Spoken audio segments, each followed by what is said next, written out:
comunicación en tus manos. Conexión 750 con María Alejandra Trujillo. Solo por RCR 750 AM. Continuamos, amigos, en Conexión 750 y comentábamos con nuestro invitado anterior lo ocurrido con los excarcelados en nuestro país. Yo les diría que a menos de 24 horas, a 48 horas, se dan sucesos como los que ha denunciado hoy Feliciano Reina, que forma parte del equipo de la Fundación de Organización Acción Solidaria.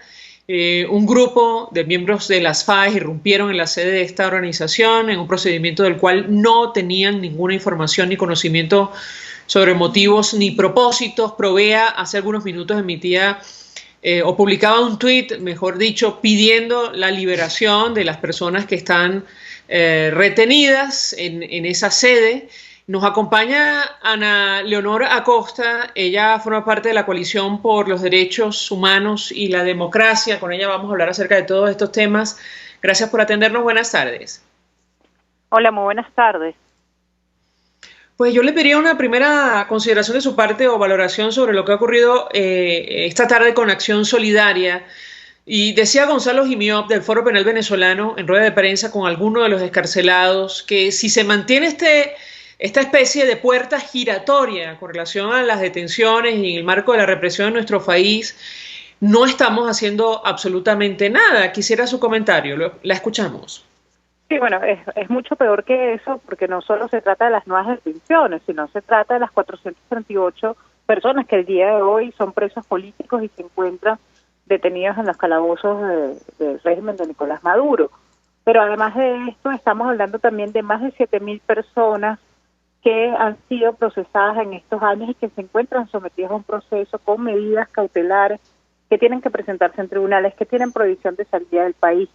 Y lo que vemos es una gran cantidad de venezolanos que injustamente han sido enjuiciados y que no consiguen una respuesta en los órganos de justicia. Órganos de justicia que actúan por instrucciones de Nicolás Maduro. Acá lo que podemos señalar con las acciones del día de hoy en contra de Acción Solidaria es que seguimos teniendo un Estado que no respeta los derechos humanos, que al contrario desprecia los derechos humanos de los venezolanos. Vemos que cualquier persona de bien, cualquier persona que esté haciendo cualquier tipo de acción social, de ayuda a personas vulnerables, a personas desfavorecidas, pueden ser objeto de persecución, de encarcelamiento por parte de los órganos policiales al servicio de Nicolás Maduro.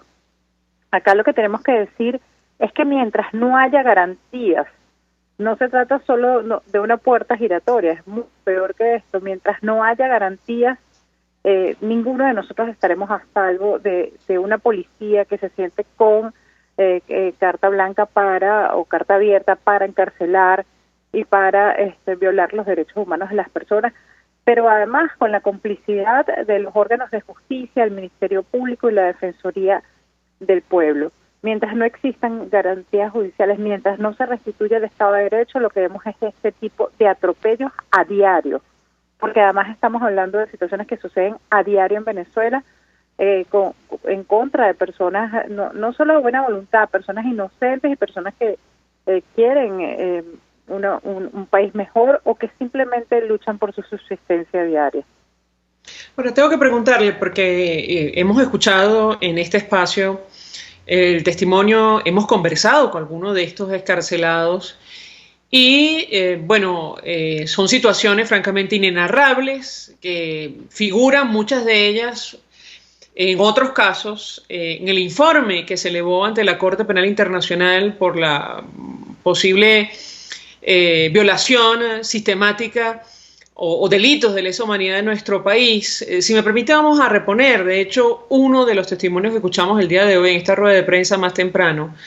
La señora Antonia Turbay, a la que detienen por ser sencillamente vecina de Iván Simonovich, que permaneció prácticamente incomunicada de su familia, o sin contacto, mejor dicho, con su única hija durante más de 14 meses. Ella narraba su situación en los siguientes términos, teniendo orden de excarcelación. Vamos a escucharla, yo le pedí un comentario. Salí del helicoide esa noche. El amigo de mi hija me puso la videollamada y bueno, yo estaría en llanto porque fueron muy duros.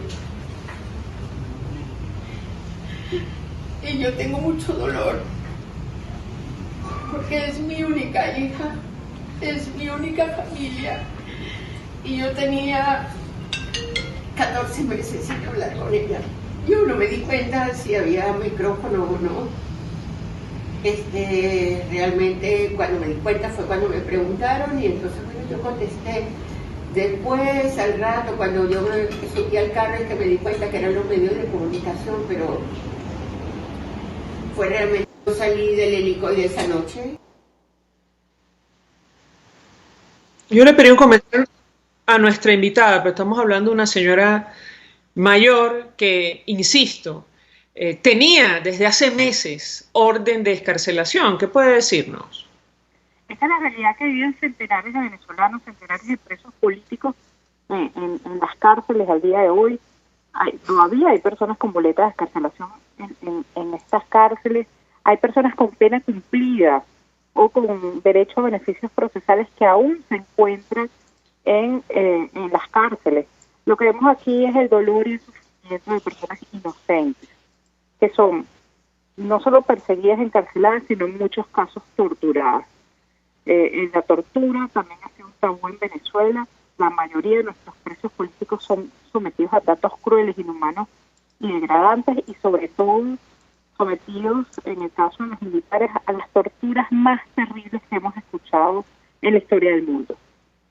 Esa es la realidad de los presos políticos venezolanos, y vemos un proceso de indulto donde, como decimos en la coalición, han faltado más de 7.000 personas, se dio a 110 personas, pero quedan muchísimos más, que además viene de un supuesto proceso de reconciliación, pero vemos como hoy el fiscal general anuncia que estas personas pueden ser nuevamente detenidas.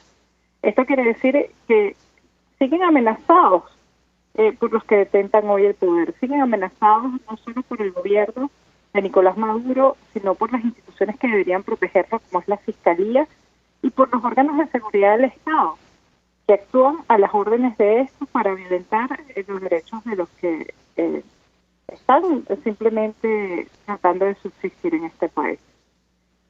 En la rueda de prensa que se ofrecía más temprano, nos llamó poderosamente la atención la siguiente denuncia que hacía Nickmer Evans, quien fue recientemente excarcelado, dirigente político, editor de un medio de comunicación digital. Él hablaba de una supuesta caución que le habían hecho firmar para no divulgar detalles de lo que ocurría en su centro de reclusión, concretamente la de Gesín, y él confirmaba con las siguientes palabras la existencia de torturas en nuestro país. Vamos a escucharlo, yo le pediría un comentario. Todos los espacios de retención que existen. Entonces, es un ejercicio de autocensura a favor de que no se profundice más el castigo a los compañeros que todavía están ahí de manera injusta. Lo segundo. Le voy a pedir a mi equipo, perdón, porque adelantaron mucho el sonido. Retroceder un poquitito más, porque es importante lo que él dice. Él asegura palabras más, palabras menos. Me hicieron firmar un documento, como ocurre prácticamente en muchos casos, si no en todos, de presos políticos, donde me comprometía, palabras más, palabras menos, estoy hablando de memoria, a no divulgar lo que vi allí, pero decía, puedo confirmar que existen torturas en Venezuela. Él decía, yo no fui víctima de tortura física, pero sí psicológica durante el tiempo que estuve detenido. Ojalá podamos retroceder un poquito más para escuchar exactamente lo que decía Nickmer Evans, y quisiera el comentario de nuestra invitada.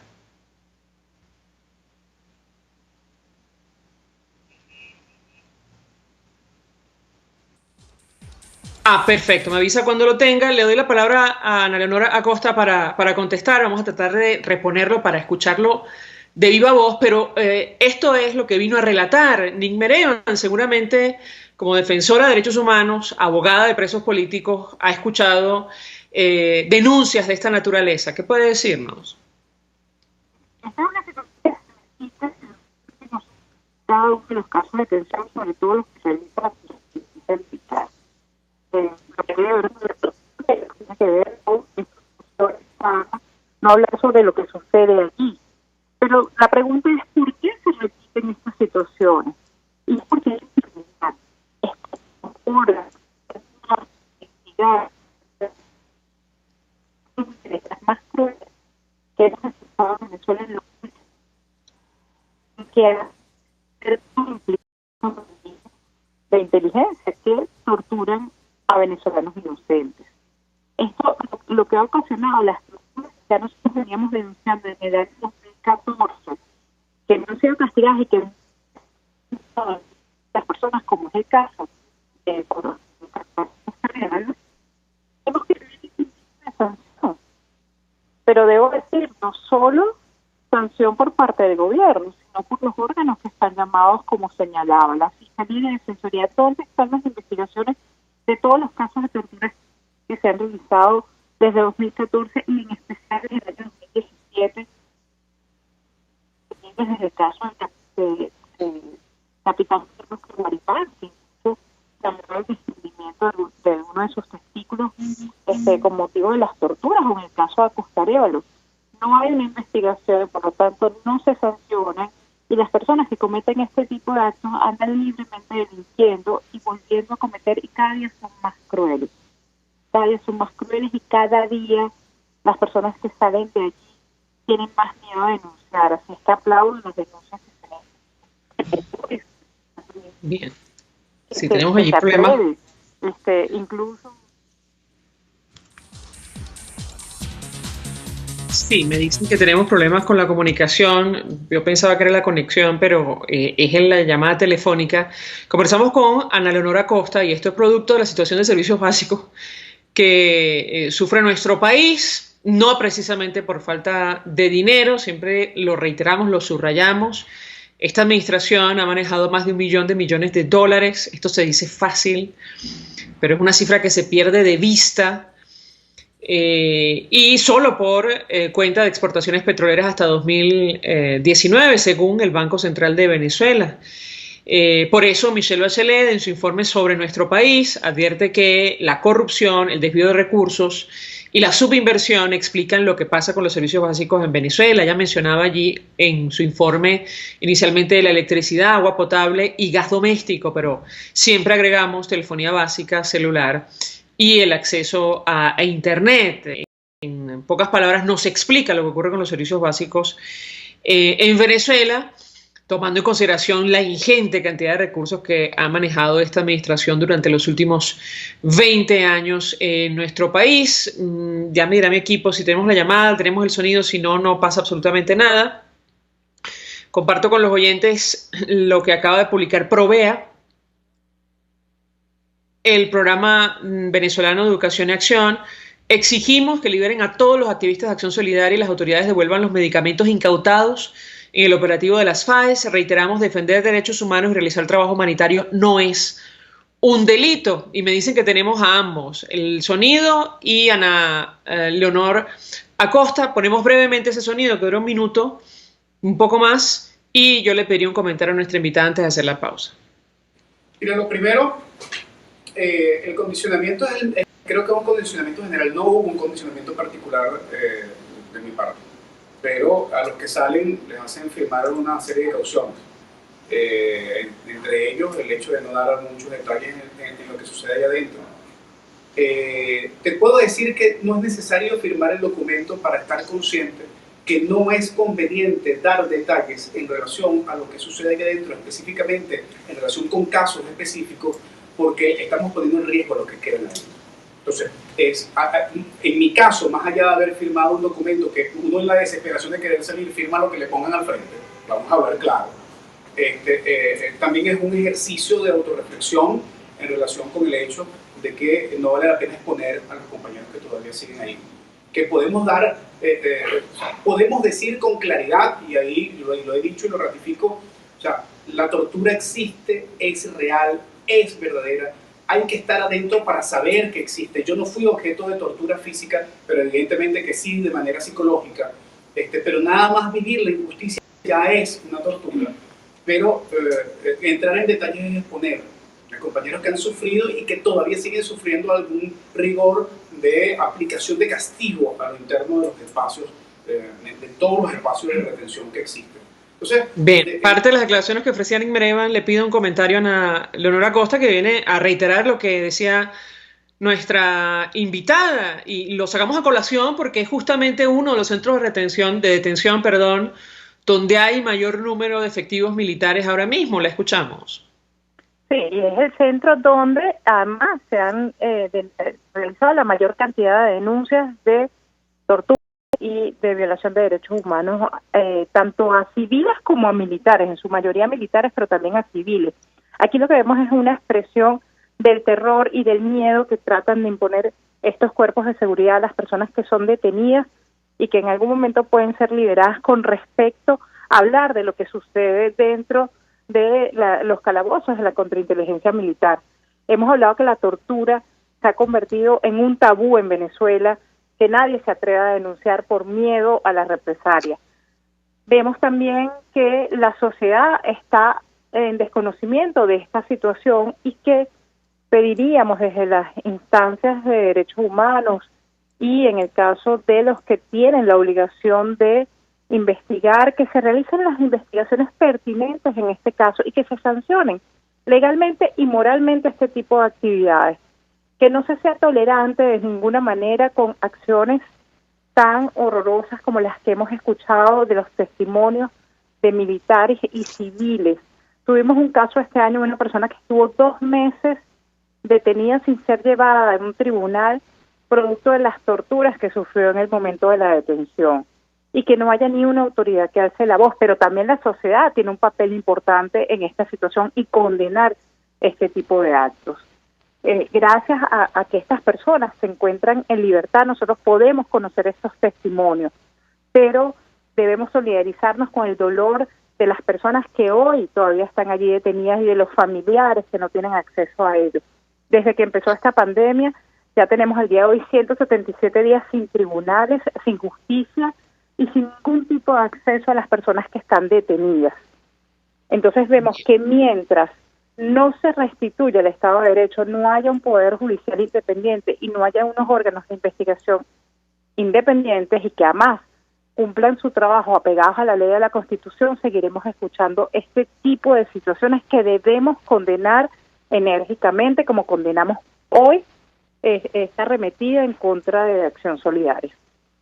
Gracias, Ana Leonora Costa, por atendernos, acompañarnos, miembro de la Coalición por los Derechos Humanos y la Democracia, expresando opiniones acerca de estos temas. Feliciano Reina escribió hace algunos minutos: gracias a las personas y organizaciones que han estado pendientes de la detención de 8 personas de nuestro equipo del programa de Acción Humanitaria, han dejado a 5 ya libres y van a devolver todo lo que se llevaron de nuestra sede. Seguimos pendientes de las 3 personas que faltan. Vamos a la pausa, al regreso venimos con más.